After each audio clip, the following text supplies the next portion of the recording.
Whatever haunted Unit 8 did it during daylight hours too.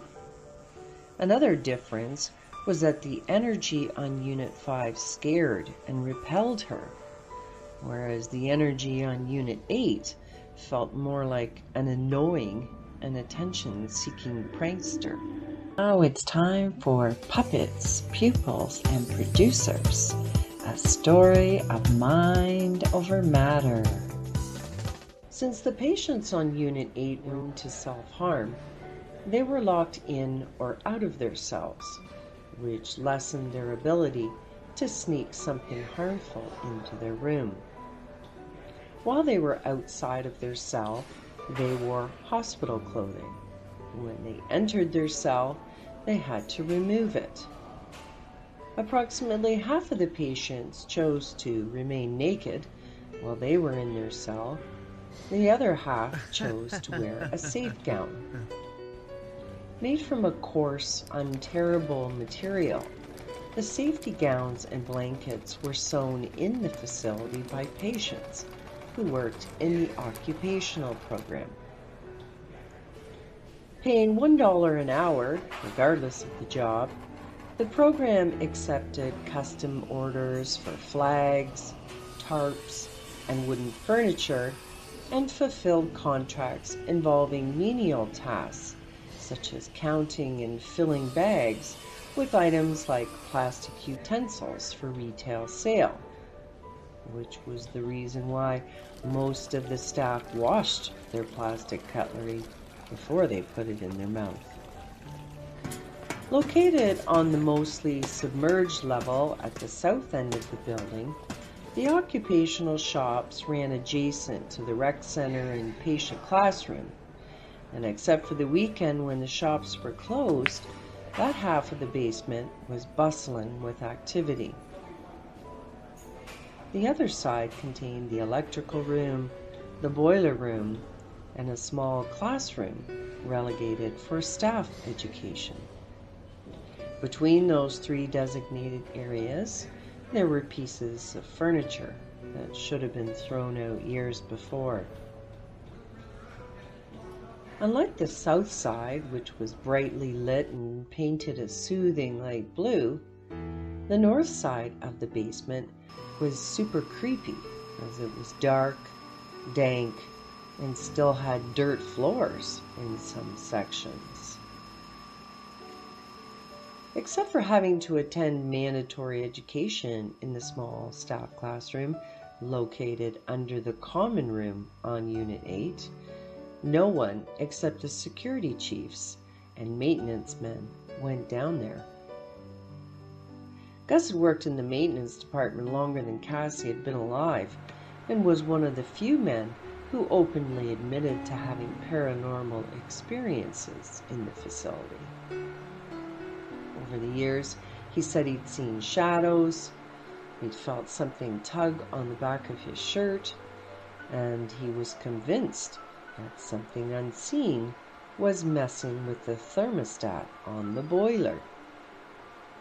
While most of the other maintenance men would deny having their own paranormal experiences, they all agreed they couldn't explain how on an almost daily basis the boiler's thermostat was being adjusted, when only they had the key to do so. On Unit 8 and the admission unit, the patients and their cells were searched each night before lockup. On every other unit, the patients were checked and counted once they were in their cells. After two staff did a head count, each unit was put on deadlock for the night, and the mechanism could not be swung back over to key unless backup staff and a shift manager were present.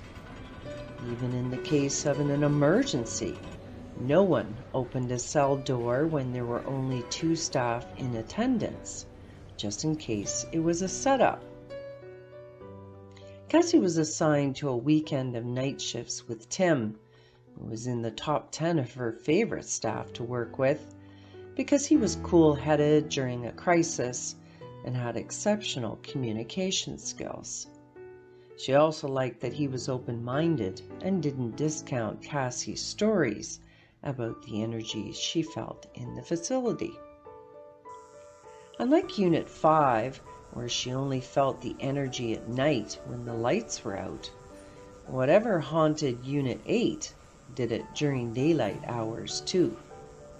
Another difference was that the energy on Unit 5 scared and repelled her, whereas the energy on Unit 8 felt more like an annoying and attention-seeking prankster.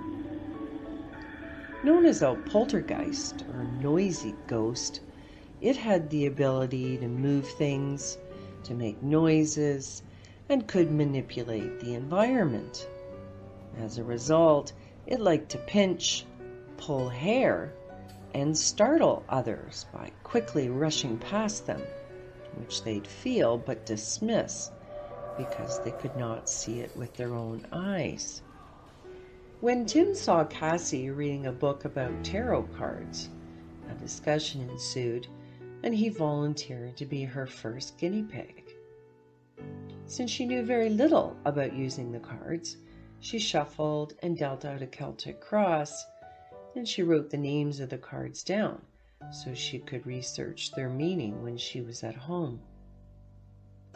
All night shifts were hard for Cassie, but the first was usually the worst, especially because after fighting to stay awake all night, her bed was still a 45-minute drive away. On the first night, when it wasn't her turn to walk the corridor, she stayed awake by sorting and folding clean laundry.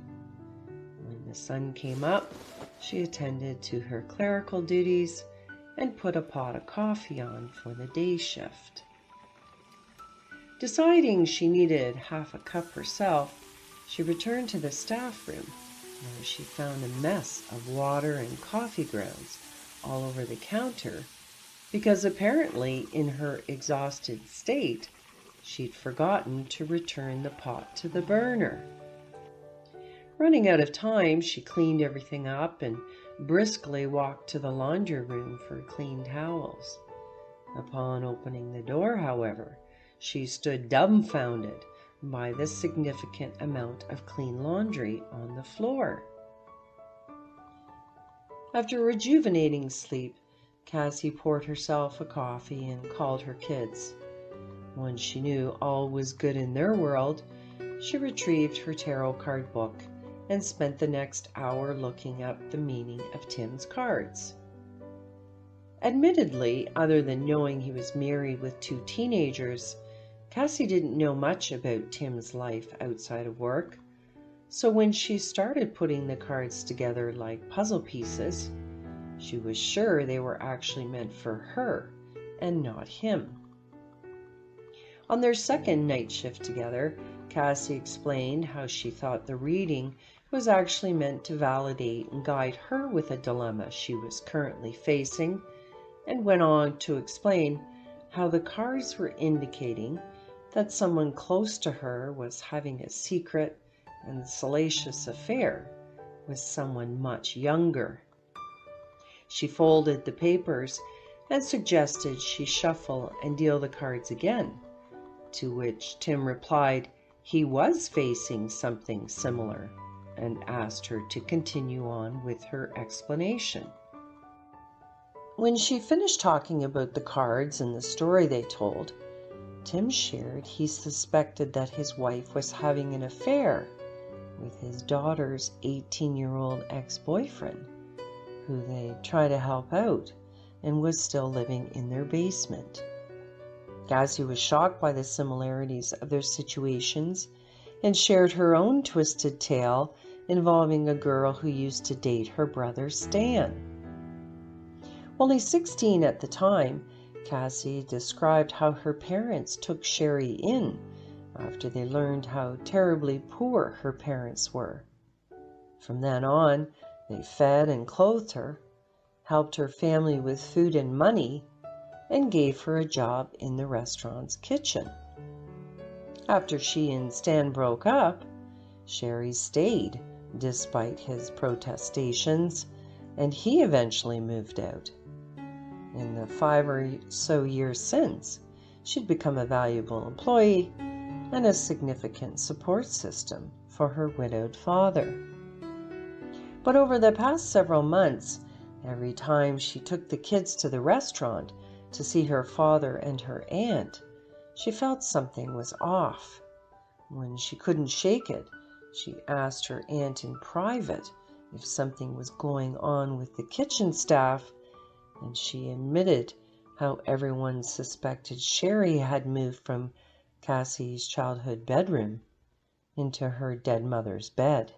However, the similarities of their stories ended there, because Tim didn't wear trauma-tinted glasses like Cassie, so he placed 100% of the blame on his wife, who was an adult and knew better, whereas Cassie blamed the imbecilic girl who'd exploited her mother's goodwill and had taken advantage of her poor father during a vulnerable period in his life. Tim and Cassie were startled by the ring of the fax machine in the medication room, which was then followed by the ring of the telephone in the common room, both of which were highly unusual during the night shift. A few seconds later, one of the phones in the nursing station rang, which Tim quickly picked up so it wouldn't wake the sleeping patients. On the other end of the receiver was the shift manager, who explained that the whole facility, including the Great Divide, was receiving calls originating from the staff classroom in the basement, and he wanted Tim to accompany him down the back stairwell to investigate. But they didn't find anyone because the culprit had gone back up to Unit 8 to give Cassie a pinch. Ouch! If you're enjoying my fictional self-healing series, I'd love your feedback. I'd also love it if you'd feed the algorithm by following me and liking the post. And if you're stuck in the mindset and frequency of a puppet, and you'd like an energy session with me, please reach out and we'll make it happen.